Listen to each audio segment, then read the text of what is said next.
Assez de violence, d'extrémisme, d'intolérance. Voici les premières déclarations du pape François en Irak. Le souverain pontife a atterri ce vendredi à Bagdad, où il a été accueilli par le Premier ministre Mustafa al-Kazemi.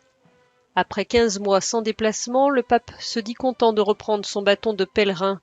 Ce voyage de 3 jours se fera au pas de course et sous très haute protection, à la fois en raison de la situation sécuritaire du pays, mais aussi de la crise sanitaire à laquelle l'Irak n'échappe pas. Les autorités ont d'ailleurs annoncé un confinement total pour la durée de la visite pontificale. Reste la dimension historique de ce déplacement. Le pape François est le premier chef de l'Église catholique à se rendre en Irak.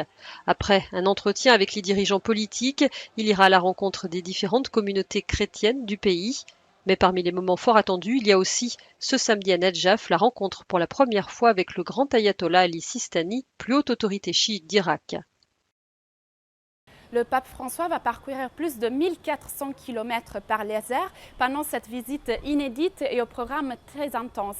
Il va se déplacer de Najaf à Our, à Bagdad, jusqu'au nord du pays, dans la plaine de Ninive, à Mossoul, à Karakosh et ensuite à Erbil. Ce sera une visite symboliquement très importante et soumise à des mesures de sécurité très intenses pour la deuxième vague de Covid-19 que l'Irak traverse en ce moment et aussi pour les conditions sécuritaires du pays qui s'améliorent mais qui ne sont toujours pas optimales.